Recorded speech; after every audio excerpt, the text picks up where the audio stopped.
It was one of those mornings when everything seemed to go wrong for Daniel Cross, the CEO of one of the biggest corporations in the city. He had woken up late, spilled his coffee, and an important contract had slipped through his hands the night before. His mansion felt too big, too quiet, and though the luxury cars in his driveway sparkled under the morning sun, he found no joy in them. To him, life was just endless meetings, deals, and numbers. No laughter, no warmth, nothing but business. As he walked briskly towards his car, tightening his tie and grumbling under his breath, he heard a small voice, soft but clear, coming from the edge of the driveway. "Will you walk me to school?" Daniel froze. He turned and saw a little girl standing there, no more than 5 or 6 years old, with curly hair and big hopeful eyes. She wore a bright yellow raincoat, a pink dress underneath, and carried a backpack almost bigger than her tiny frame. A rabbit keychain dangled from her bag, swaying with every tiny movement she made. For a moment, he thought he had misheard. Surely she wasn't talking to him. But then she looked straight at him, smiling shyly, and repeated, "Will you walk me to school?" Daniel's first instinct was to brush her off. He had no time for children, especially not now. "Kid, I'm busy. Ask your parents," he muttered, reaching for his car door. But then the little girl's smile faltered, and her voice softened. "I don't have anyone else to ask. Mama works early, and Papa's not here anymore." Something in those words pierced through Daniel's stone, hard heart. He paused, his hand still on the car door. Against every logical thought in his head, he sighed deeply and crouched down to her level. "Why me?" he asked, his tone gruff. She tilted her head innocently, as if the answer were obvious. "Because you live next door and you don't smile. Maybe if you walk with me you'll feel better." Daniel was speechless. Nobody ever spoke to him like that. Direct, pure, without agenda. Everyone in his world wanted something. Power, money, favors. Yet here was this little girl, offering him something he hadn't realized he'd lost. Simple human connection. Reluctantly, he gave in. Fine, but just this once. Her face lit up, and she slipped her tiny hand into his large, calloused one. As they began walking down the tree-lined street, Daniel felt strangely out of place, like a giant among children. The girl chatted happily the whole way, her voice full of wonder about the world around her, about the birds in the trees, the flowers blooming on the sidewalk, and how she thought clouds looked like cotton candy. Daniel found himself listening, really listening, for the first time in years. At one point, she looked up at him and asked, "Do you have kids?" His throat tightened. He didn't. He had once dreamed of it long ago, but the chase for wealth and success had consumed him.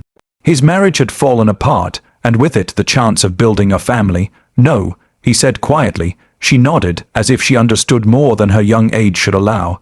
"Maybe that's why you're grumpy. Kids make people smile." He let out a small, genuine laugh, surprising even himself. "Maybe you're right," he admitted. When they reached her school, she turned to him, her eyes sparkling with gratitude. "Thank you, Mr. Cross. You made the walk fun."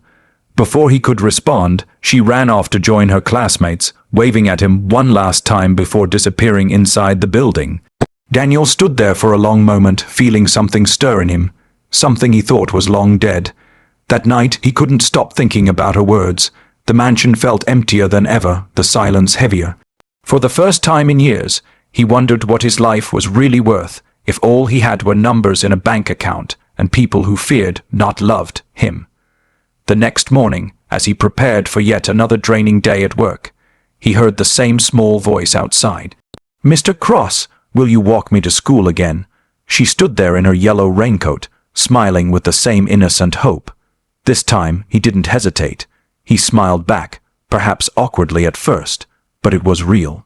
"Yes," he said, "I'll walk you." And so it became a ritual. Each morning, Daniel would take her hand and walk her to school. Along the way, she told him stories about her dreams, her friends, and the little joys that colored her world. Slowly, the hardened CEO began to change. His staff noticed he smiled more, that he treated them with patience he never had before. His neighbors noticed he no longer carried the aura of cold arrogance. And Daniel himself noticed something even more important. He was beginning to live again. One day, after many walks together, the little girl looked up at him and asked, "Are you happy now?"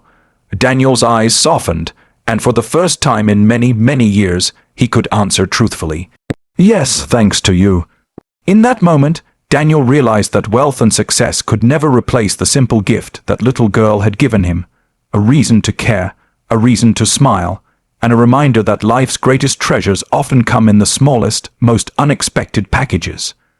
When a little girl with innocent eyes and a bright yellow raincoat stood outside a mansion and softly asked, "Will you walk me to school?" She had no idea that her words would strike the heart of a man who was known for being one of the coldest and grumpiest CEO in the entire city. A man who measured everything in profits and losses, but had long forgotten what it meant to measure life in smiles and simple moments. And for Daniel Cross, that one question, so small and so ordinary, became the beginning of something extraordinary, because in that moment he stood frozen, a man who owned towering buildings, fleets of luxury cars, and more money than he could ever spend. Yet he realized he had nothing of real value, no warmth in his home, no laughter in his heart, no family waiting for him at the dinner table, and here was this child, this tiny neighbor he had barely noticed, looking at him not with fear, not with admiration for his wealth, but with a kind of trust he didn't deserve, and before he could think, before he could excuse himself, with the usual line of "I'm busy," her small hand reached out, the weight of her pink backpack pulling on her shoulders, the rabbit keychain swinging, and he felt something shift in his chest, a strange ache he couldn't name. But still he muttered that he had work, meetings, contracts, yet she looked up again and whispered that her mother worked too early and her father was gone, and she had no one else to ask, and that was the moment when Daniel Cross, a man who had walked out of $1,000,000 negotiations without blinking, suddenly found himself unable to walk away from a child's plea. So he sighed, crouched down, and asked why him, why choose the grumpy man next door, and her answer was simple, piercing, and unforgettable, "Because you don't smile, and maybe if you walk with me, you'll feel better." And for the first time in years, Daniel laughed, not the hollow laugh he gave at board meetings, but a real, startled, almost human laugh. So he took her hand, large and rough compared to hers, and together they walked down the street, her chatter filling the morning air with stories about clouds that looked like cotton candy, about birds who might be having secret meetings in the trees, about how she wanted to be a teacher when she grew up. And Daniel, who lived in a world of reports, data, and deadlines, suddenly found himself listening to the kind of stories that reminded him of childhood long forgotten, and when she asked if he had children, his chest tightened with regret, because the answer was no. He had traded that dream for power, and now he had no one, but she nodded wisely, saying maybe that's why he was grumpy, because kids make people smile, and he realized how much truth lay hidden in her small words. And when they reached her school, she turned, her eyes shining, and thanked him, saying he made the walk fun, then ran off with her friends, leaving him standing there with an unfamiliar warmth in his chest. And that night, as he sat in his grand empty house, the silence pressing against him harder than ever, he thought of her words, of the way her hand had felt in his, and for the first time in years he questioned what all his success was worth if it couldn't bring him joy. And the next morning, when she stood there again in her yellow coat, her little voice asking the same question, he didn't hesitate. He said yes with a smile, awkward at first, but genuine, and from then on it became their ritual, each morning walk turning into a lesson he hadn't known he needed, because through her eyes he began to see the world differently, not as deals to close or rivals to crush, but as a place filled with wonder. And the staff at his office noticed he wasn't snapping as much, that he actually asked about their families. His neighbors noticed he no longer avoided them, and he himself noticed that for the first time in decades he could breathe without feeling the heavy weight of loneliness. And one day when she looked up at him and asked if he was happy now, he didn't need to think, he didn't need to lie. He simply smiled, the kind of smile that reached his eyes, and said yes, because of you. And he realized then that no amount of money, no contract, no empire he built could compare to the simple gift she had given him, the gift of human connection, of being needed, of being reminded that life's greatest treasures come not in riches but in the laughter of a child, the trust in her eyes, and the gentle tug of her hand, leading him toward a schoolyard that felt more real than any boardroom he had ever entered. And though he was still a CEO, still a man of power, he was no longer just that.